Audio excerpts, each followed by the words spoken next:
Bismillahirrahmanirrahim. Assalamualaikum warahmatullahi wabarakatuh. Perkenalkan, nama saya Anis Jumiati. Di sini saya akan memimpin sebuah presentasi yang berjudul Risiko dan Ketidakpastian dalam buku Ekonomi Manajerial bab 12 yang disusun oleh pertama Anis Jumiati, lalu rekan saya Vina Dwianti, Uga Hilmawan, dan Vera Giovanni. Di sini saya akan menjelaskan pertama cakupan bahasan dalam ekonomi manajerial, risiko dan ketidakpastian.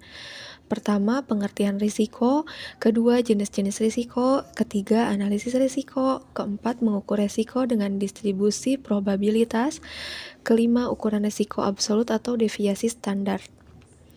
Pertama, apa itu pengertian risiko? Risiko menurut Knight adalah sejumlah distribusi probabilitas acak yang dapat diukur untuk menjelaskan risiko, meskipun tidak semua orang setuju dengan berapa distribusi tersebut dan apa parameternya. Semua perusahaan dapat mengelola atau to manage dan menggauli risiko, barangkali melindunginya atau hedge.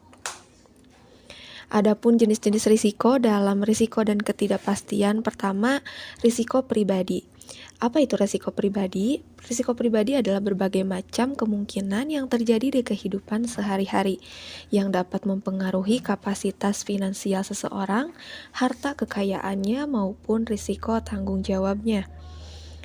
Dalam risiko pribadi ini terdapat 4 faktor yang dapat menentukan risiko pribadi itu. Pertama, meninggal dunia pada usia muda. Lalu yang kedua, lanjut usia atau pensiun. Dan ketiga, kesehatan yang menurun. Adapun yang keempat yaitu pengangguran. Lalu selain risiko pribadi terdapat juga risiko tanggung jawab.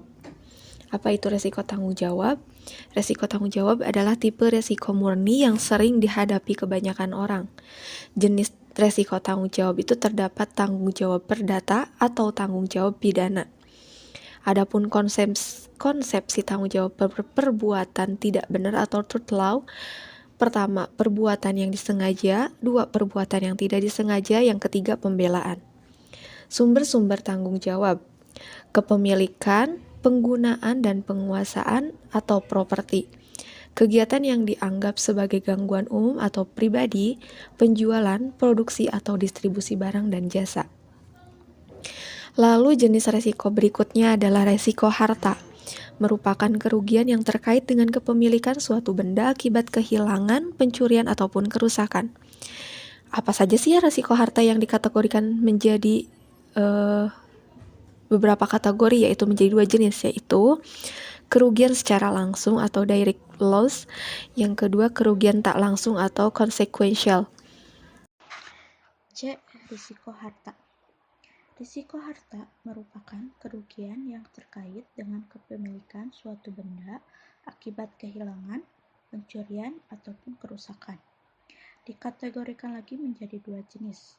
Yang pertama, kerugian secara langsung. Yang kedua, kerugian tak langsung. D. Risiko kecelakaan. Risiko kecelakaan adalah suatu kemungkinan seseorang atau kelompok orang akan mengalami kecelakaan di kondisi tertentu. Analisis risiko. Risiko adalah bentuk keadaan ketidakpastian tentang suatu keadaan yang akan terjadi nantinya, dengan keputusan yang diambil berdasarkan berbagai pertimbangan pada saat ini. Analisis risiko. A. Peril, bencana atau musibah. Sebagai penyebab langsung terjadinya kerugian, orang-orang dapat mengalami kerugian atau kerusakan karena terjadinya berbagai peril atau bencana. B. Hazard, bahaya. Keadaan yang dapat menimbulkan atau meningkatkan terjadinya kerugian dari suatu bencana yang terjadi. Hal-hal seperti pemeliharaan rumah tangga yang buruk, jalan raya yang rusak berlubang, mesin yang tidak terawat, dan pekerjaan yang berbahaya adalah hajar. Karena itu, semua merupakan keadaan yang dapat meningkatkan terjadinya kerugian. C. Komponen risiko. Suatu risiko dapat terjadi bila terdapat 4 unsur, yaitu A. Sumber, B. Ancaman, C. Modifikasi, D. Akibat. Mengukur risiko dengan distribusi probabilitas. Probabilitas adalah peluang atau kemungkinan suatu kejadian akan muncul. Contoh, probabilitas suatu perekonomian tumbuh pesat pada tahun depan adalah 0,25 atau 25%. Berarti terdapat satu peluang dalam 4. Jika menampilkan semua kemungkinan hasil atas suatu kejadian dan probabilitasnya masing-masing, akan diperoleh distribusi probabilitas. Contoh, hanya ada 3 kendala perekonomian di masa depan: tumbuh pesat, normal, atau resesi, dan probabilitas masing-masing kondisi ini dapat ditentukan distribusi probabilitas. Tabel distribusi probabilitas kondisi perekonomian. Kondisi perekonomian pesat, normal, resesi. Probabilitas terjadi 0,25, 0,50, 0,25. Totalnya adalah 1. Ya, saya Vera Giovanni akan melanjutkan. Hasil atau laba dari suatu proyek investasi akan mencapai titik yang paling tinggi pada saat kondisi perekonomian tumbuh pesat dan pada titik terendah pada resesi. Di sini ada rumusnya ya untuk laba yang diperkirakan. Bisa dilihat langsung. Dan untuk tabel perhitungan laba yang diperkirakan dari dua proyek. Di sini ada proyek A dan proyek B. Untuk proyek A, kondisi perekonomian tumbuh pesat, probabilitas kejadian terjadi 0,25, hasil investasi $600. Nilai yang diperkirakan sekitar $150.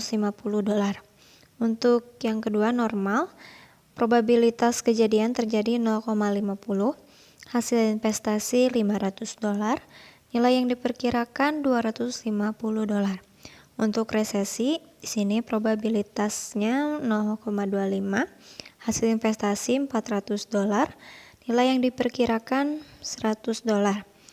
Laba yang diperkirakan dari proyek A yang diperkirakannya senilai $500. Untuk proyek B, kondisi perekonomian tumbuh pesat. Di sini probabilitasnya sama ya, tapi untuk hasil investasi dan nilai yang diperkirakannya berbeda. Dan laba yang diperkirakan dari proyek B sekitar $500. Nilai yang diperkirakan dari masing-masing proyek adalah $500, tetapi kisaran hasil proyek A dari 400 sampai 600 jauh lebih kecil dari proyek B, yaitu 200 sampai 800. Maka proyek A lebih aman dari proyek B. Di sini ada diagramnya ya, bisa dilihat langsung. Ukuran risiko absolut atau deviasi standar. Semakin rapat distribusi probabilitas, semakin kecil risiko dari suatu keputusan atau strategi. Proses menghitung nilai deviasi standar, yaitu tentukan deviasi atau tiap kemungkinan hasil min D1 sama dengan X1 sama dengan X. Yang kedua, kuadratkan tiap deviasi dan kalikan dengan probabilitas dari setiap nilai yang diperkirakan. Dan jumlahkan semuanya disebut varians. Nah, di sini ada ya contohnya, bisa dilihat langsung. Ukuran risiko absolut atau deviasi standar. Hitung akar kuadrat dari varians untuk mendapatkan deviasi standar. Nah, di sini ada deviasi X probabilitas, deviasi kuadrat, probabilitas dan deviasi kuadrat. Bisa dilihat langsung di sini untuk tabelnya ya. Ketidakpastian, keadaan di mana ada beberapa kemungkinan kejadian dan setiap kejadian akan menyebabkan hasil yang berbeda. Ketidakpastian menurut Knight yaitu A. Keacakan yang tidak dapat diukur, ada asimetri informasi yang kuat, hanya perusahaan sendiri menurut persepsinya yang dapat diketahui hubungan keacakan dengan keuntungan ekonomi. Untuk B, sama dengan kata Lord Keynes, ketidakpastian atau uncertainty adalah animasi spirit. Dan untuk C, sumber keseluruhan keuntungan ekonomi. Perbedaan ketidakpastian dengan risiko. Ada beberapa perbedaan antara ketidakpastian dan risiko. yaitu buat teman-teman bisa dilihat tabelnya.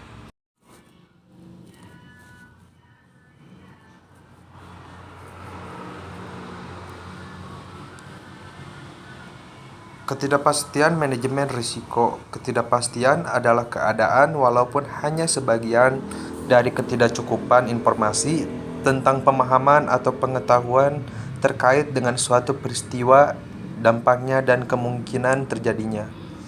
Untuk tingkat ketidakpastian dibagi menjadi 4, yaitu A. Ketidakpastian sangat tinggi relatif pasti, B. Ketidakpastian objektif, C. Ketidakpastian subjektif, dan D. Ketidakpastian sangat tidak pasti. Untuk teori kepuasan dan penghindar risiko itu dibagi menjadi 3 tipe manajer. A. Pencari risiko, risk seeker. B. Netral risiko, risk neutral. C. Penghindar risiko, risk averter. Untuk prinsip kepuasan marginal yang semakin menurun.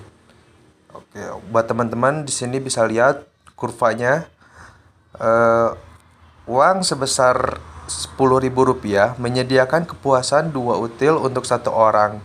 Titik A, uang sebesar Rp20.000 masing-masing menyediakan 3 util. Titik B, 4 util. Titik C, atau 6 util. Titik D. Untuk yang cekung, kenaikan uang Rp10.000 menjadi Rp20.000.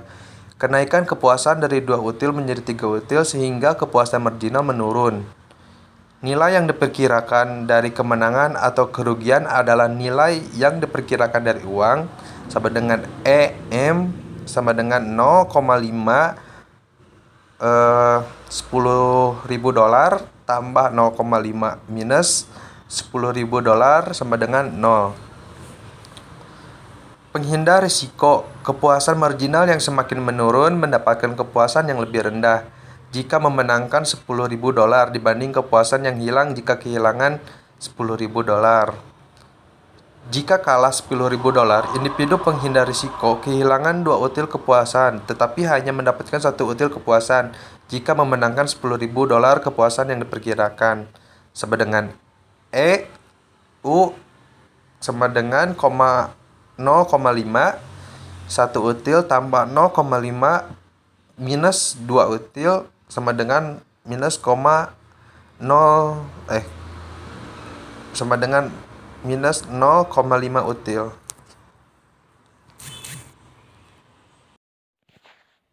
Sekian presentasi dari kami. Semoga apa yang kami sampaikan bisa bermanfaat. Terima kasih. Wassalamualaikum warahmatullahi wabarakatuh.